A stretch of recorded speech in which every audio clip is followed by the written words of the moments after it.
Hello, Daniel. You are up next. Hey Bart, how are you? How's it going, Daniel? Where are you playing out of? This is at the Gardens Casino in Southern California. The Gardens Casino. And the size of the game? This is the 5-5 600 cap game. 5-5 600 cap game. We've got the 5-5 500 cap game at the Commerce, the 5-5 500 cap game at Hollywood Park, the 5-5 600 cap game at the Gardens, and then the 1K caps at Hustler and the Bike. And then the Gardens has like an in-between game, right? In between this game and like the big game or something like that. Yeah, this place has like a weird 5-5-10 game with 800 short cap, but it's a super action game that has mandatory bomb pods. Really? They have a 5-5-10, 5-5-10, 800 cap game with bomb pots, with Hold'em bomb pots or PLO bomb pots? Just hold them, mandatory 2 card bomb pods. Double board or? No, I just single board. Ugh. Yeah. I So take that back. it's just a luck of the draw, and you can bleed a couple hundred an hour very easily because it's new player and new dealer. I mean, But it's a lot of action. single board Hold'em bomb pots. The only thing worse than single board Hold'em bomb pots is a single board PLO bomb pot. I mean that's entirely pointless. Anyways, all right. So how deep are you for this? We are about 800 deep with the straddle, but there are 2 other villains. The middle position is a short stack at about 200, and the button has about 550. All right. So the MP has about 200, and the button has 550. Okay. And the stack sizes, they all come into play, and that's kind of the quirk about this game. There's always some kind of a short stack under 300 present at the table, so it makes some hands interesting or difficult to play. Sure. Yeah, so the $10 straddle's on, and it was a very limp call happy, pretty soft game.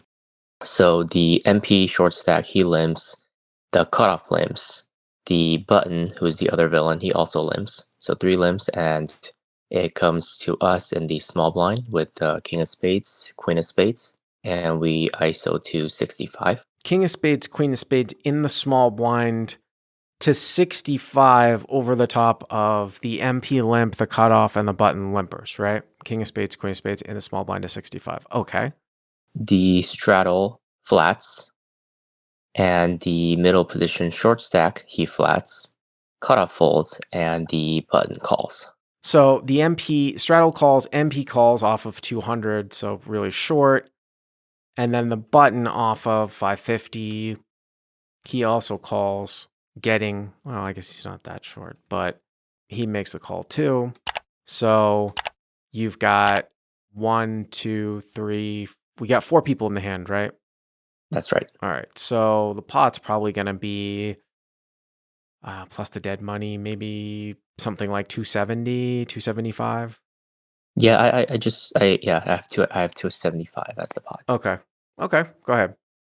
And the flop comes the Queen of Hearts, 9 of Spades, 4 of Clubs. Queen of Hearts, 9 of Spades, 4 of Clubs here with King, Queen suited, King, Queen of Spades, and in the small blind over these limpers, but he's out of position to the whole field. Okay.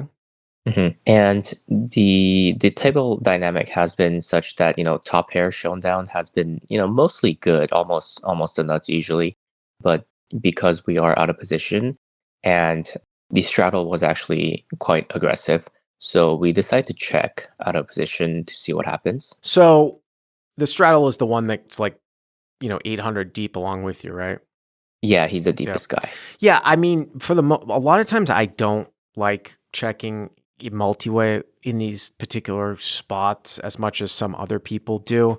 However, the setup for this particular game, and it seems like people in the chat are agreeing with me, the shorter the stacks are, you've got one guy to your left that's obviously, of equal stack to you, but then you've got this MP guy who's going to only have like 140 left in his stack, so it's like half a pot size bet. You got the button who's only going to have like 480. The shorter that you get post flop, the more I actually like just like checking, because what ends up happening is it is kind of similar to a tournament too. You'll get guys to stab and then commit themselves. And you might have like MP I'll give you an example. Let's say that like MP has ace nine, right? And you come out and you bet, and let's say the straddle folds, and MP just decides like he's not going to go with it with like a guy behind him. So he just like folds out. But if you check in this spot and then the straddle checks, MP he just jams his whatever he has left, like 135. So you get a weaker range to actually bet and commit themselves with short stackers in multi-way fields a lot of the time. So I don't really have an issue here with checking because there's these guys that are pretty short. Now, if everybody was like sort of more standard of stack depth, I would probably play it a little bit differently. But okay, so you check. Yeah, we check, and the straddle surprisingly leads into the field now for 135, which was about half the size of the pot. This is the guy that had just flat called you, right? Didn't shut the limpers out. He just calls your raised preflop, right? Yeah, Yeah. but if he did decide to three bet pre, it would have been to over like Yeah. 150. So Yeah. the straddle can still have a lot of strong hands, like as strong as probably like ace queen, maybe even. Yeah, he might not think that those guys. He might not have thought that like necessarily these guys were gonna like call, right? Just because your sizing was so large, right? Yes. So the straddle bet's 135, and the short stack he calls the 135 off of like 145. So he actually had $10 left in the turn. So MP calls. He leaves himself with $10. Yeah, but his call was more of a, I'm here, let's go with it kind of a call. So wasn't too worried about him. Uh-huh. And then the button actually also flats, and he flatted rather quickly in flow, somewhat confidently. So the butt somewhat confidently over flatting. Yeah, he just kind of like, he's like, I mean, if you're in there, I'm in there. So straddle bets 135, MP calls, button calls. It's 135 times 3 is going to be 405, right? Yeah, 405. So the pot is 680. 680, it's 135 for you to call.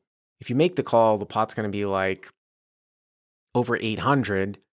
And then you and the straddle are going to have like what, like 700 left. So if you were to, I'm just kind of talking out loud here. If you were to check jam here, it would be less than a pot size bet against the straddle because the straddle's going in, he's betting 135 and he's starting with like 735. So he has 600 left. We already said the pot's going to be like 800 if you jam.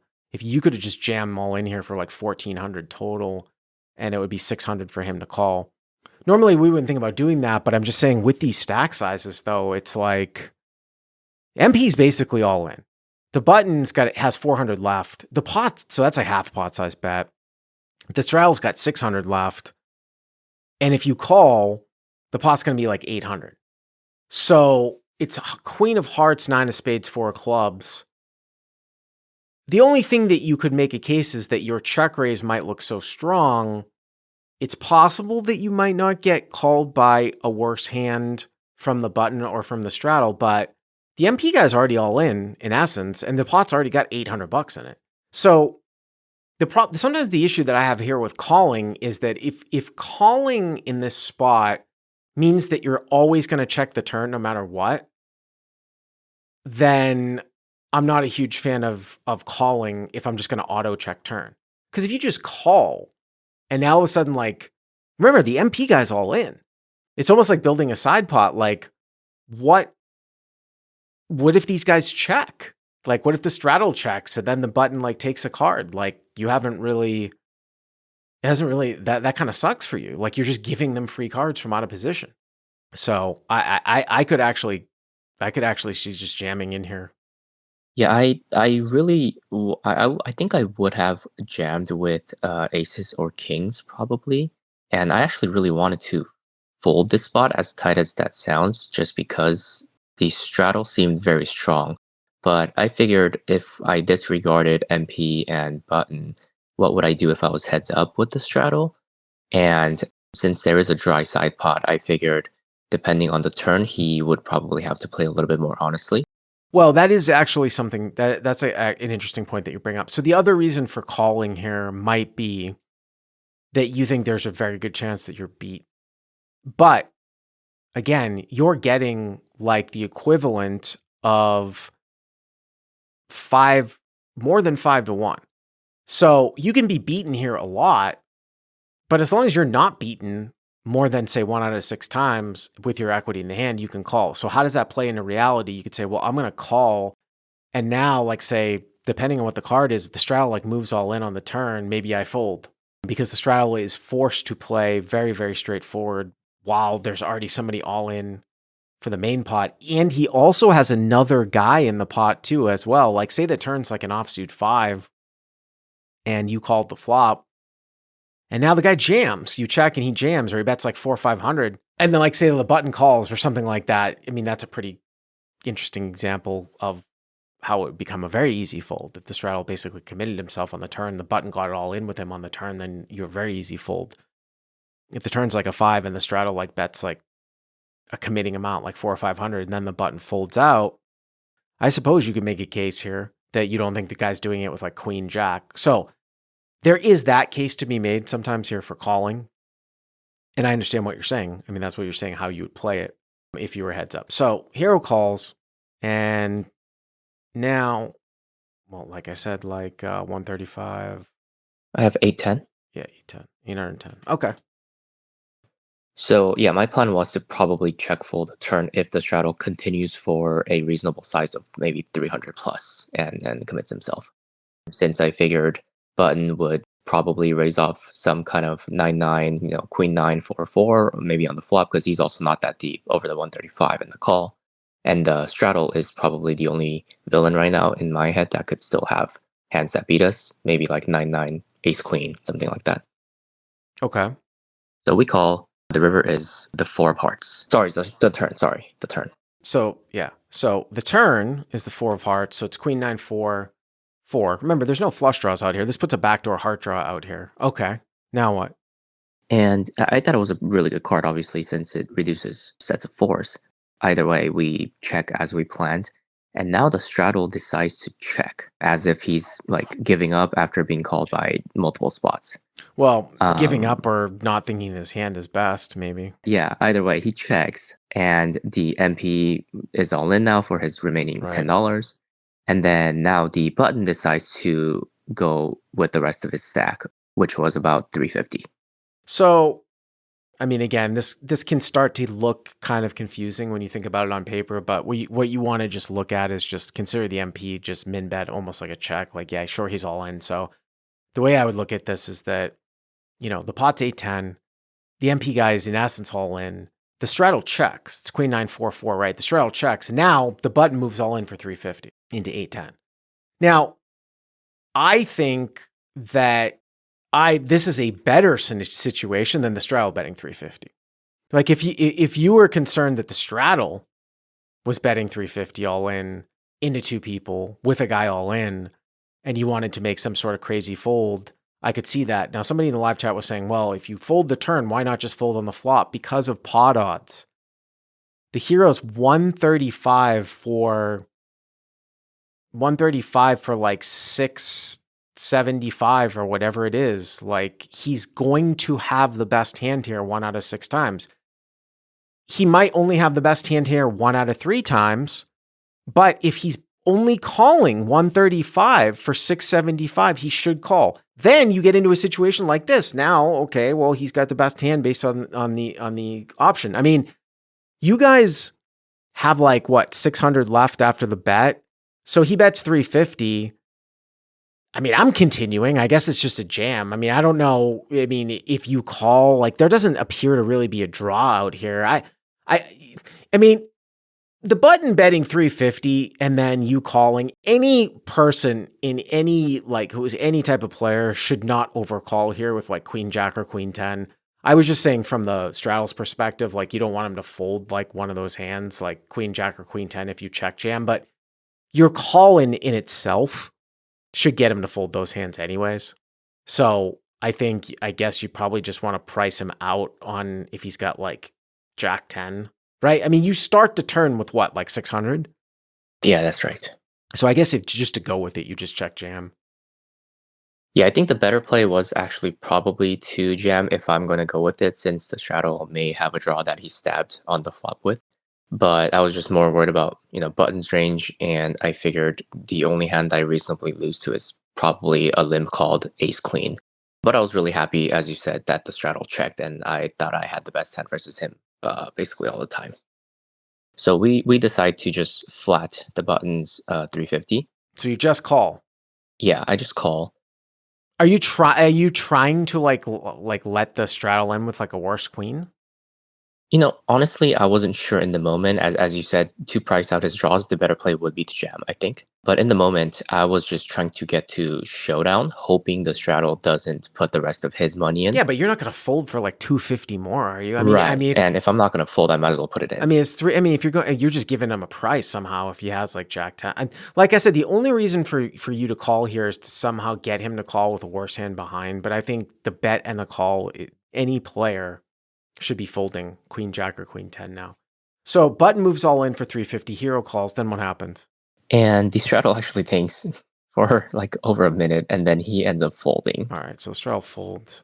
So everybody's all in. Okay. Yeah, everybody's all in. Yep. And then MP just mucks, saying he missed. What's the river? Sorry, the river is an offsuit six, so irrelevant. Okay. Six of clubs. Yeah. Yeah, MP Mug saying he missed. We don't know what the straddle had since he didn't get to the river. And then we showdown and win versus the buttons Queen 10 of diamonds. So the button has Queen 10 of diamonds and decided to jam the turn. Yeah, I mean, from the button's perspective, a lot of times people like in your spot don't check as the preflop raiser, like over pairs or like top pair all that much. So once the straddle checks, I suppose he was just like, all right, well, I'm just going to go with it, right? The MP guy's pretty much all in. I mean, I suppose you could make a case for him trying to get to showdown because he might have some kicker problems or something like that. Maybe he just tries to like check it through and the straddle's got Queen Jack and doesn't put more money in it. But yeah, it's an interesting one. Thank you very much for the call. I appreciate it.